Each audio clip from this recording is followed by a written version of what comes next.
Bonjour à tous. Aujourd'hui, on va parler d'un sujet qui a fait les tours des réseaux sociaux. Le mariage de Tila Fleur. Cette vidéo va tout révéler autour de ce sujet. De Tila Fleur est âgé de 24 ans, né dans une famille chrétienne. Son père est un pasteur très connu dans le monde évangélique. Vivant aux États-Unis, diplômé en génie mécanique. Voici, il arrive qu'elle se marie sans le consentement de ses parents. Et cette chose a choqué le monde entier, a fait les tours des réseaux sociaux. Comme quoi, c'est pour la première fois une telle chose arrive dans le monde. Eh bien, quel problème qui existe, quel problème qui se pose quand une personne se marie sans la volonté de ses parents. Vous devez savoir que se marier sans la volonté de ses parents est une chose qui est normale d'une part et qui n'est pas normale d'autre part. Pourquoi j'arrive jusqu'ici, c'est parce que Duty est une chrétienne.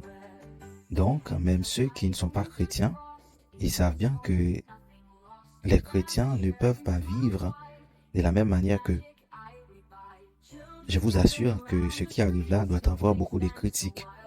Par contre, si Duty n'était pas chrétienne, ou si c'est une païenne qui a fait cela, ça n'irait pas avoir toute cette ampleur.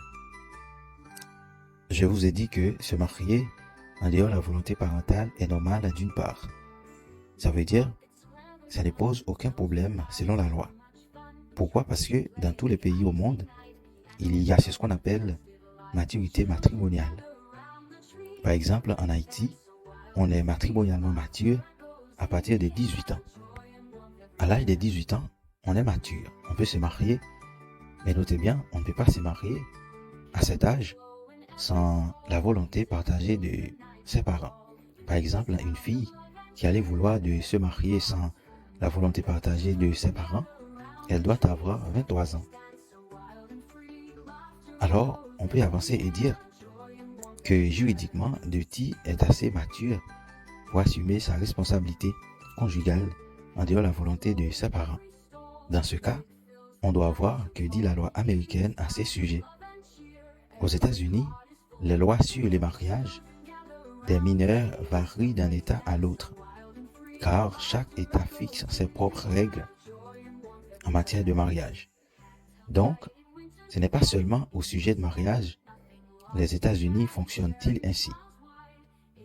Les États-Unis d'Amérique, c'est un pays complexe, multidimensionnel et unique à l'échelle internationale.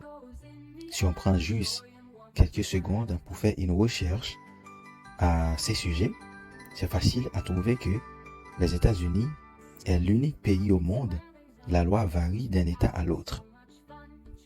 Eh bien, l'âge minimal pour se marier dans la plupart des États. Un enfant de moins de 18 ans ne peut pas se marier sans le consentement parental ou l'approbation d'un juge. Dans certains États, on peut se marier à l'âge de 16-17 ans avec le consentement parental. Ou dans des circonstances comme grossesse, émancipation, etc. Certains États ont complètement interdit le mariage des moins de 18 ans, tels que New Jersey, Pennsylvanie et tant d'autres. Allons-nous voir ce qui concerne notre sujet.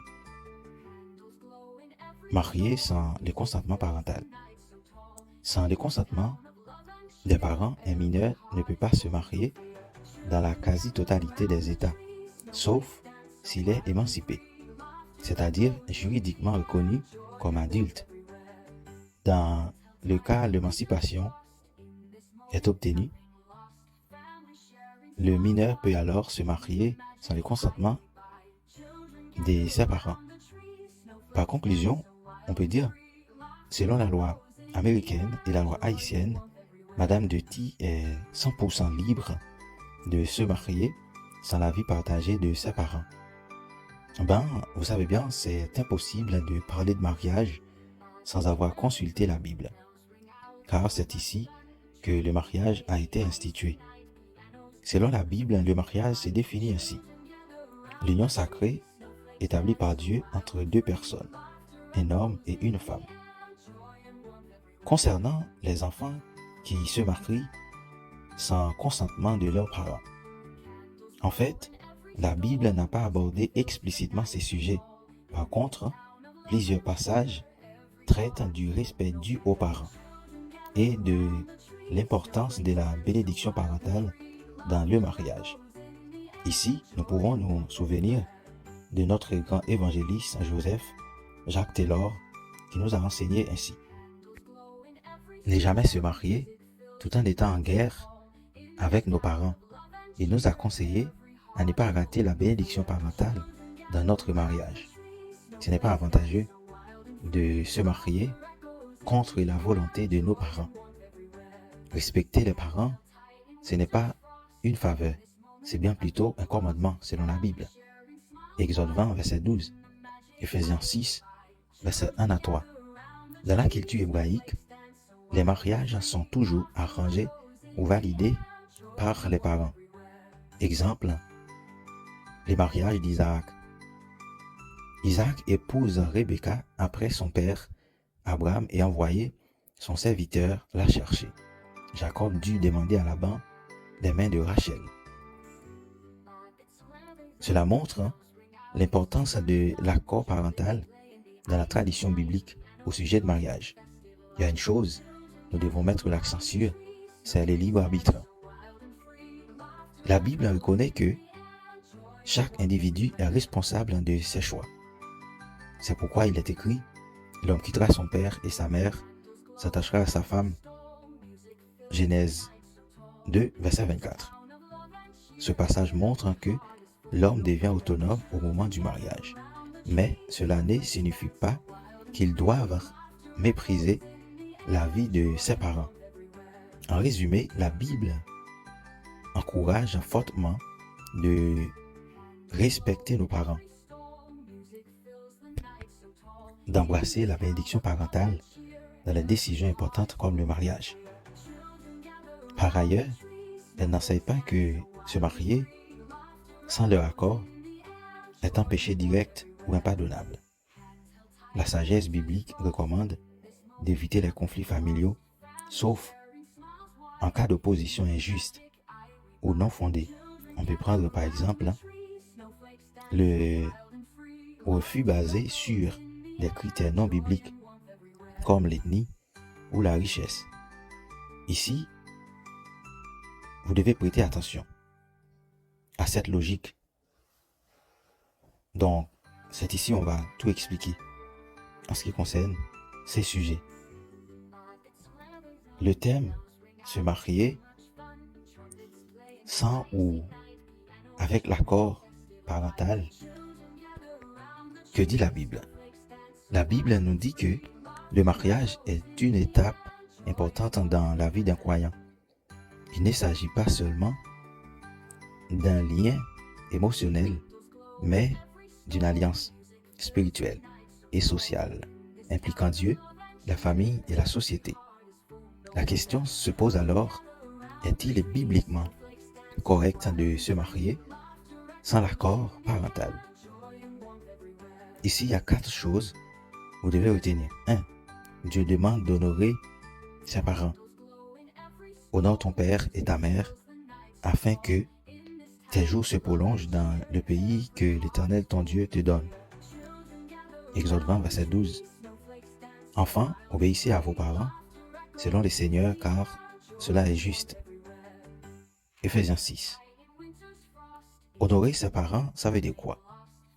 Ça veut dire accorder le respect aux parents, écouter leur sagesse et tenir compte de leurs conseils, surtout dans des décisions importantes comme le mariage.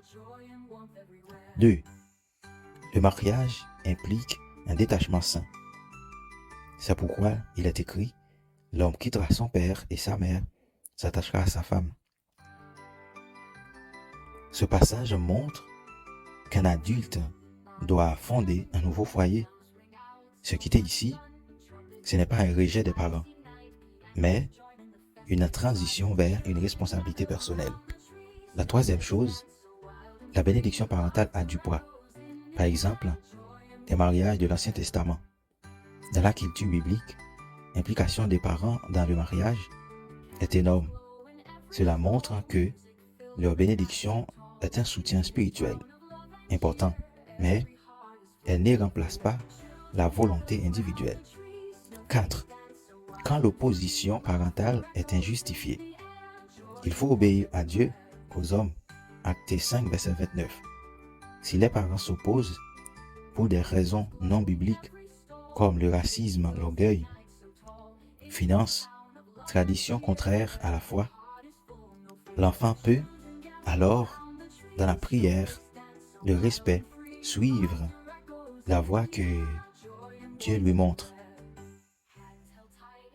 Rechercher la paix familiale et la bénédiction parentale autant que possible, que nous conseille la Bible. Je veux dire, à la famille de Ti, on est dans l'obligation de pardonner de Ti et son mari. Et aussi de Ti et son mari sont dans l'obligation de demander pardon à la famille Lafleur, afin d'éviter les conflits familiaux, tel que dit la Bible. Pour finir, c'est le moment nécessaire d'être membre de cette chaîne. Abonne-toi maintenant. Prenez soin de vous.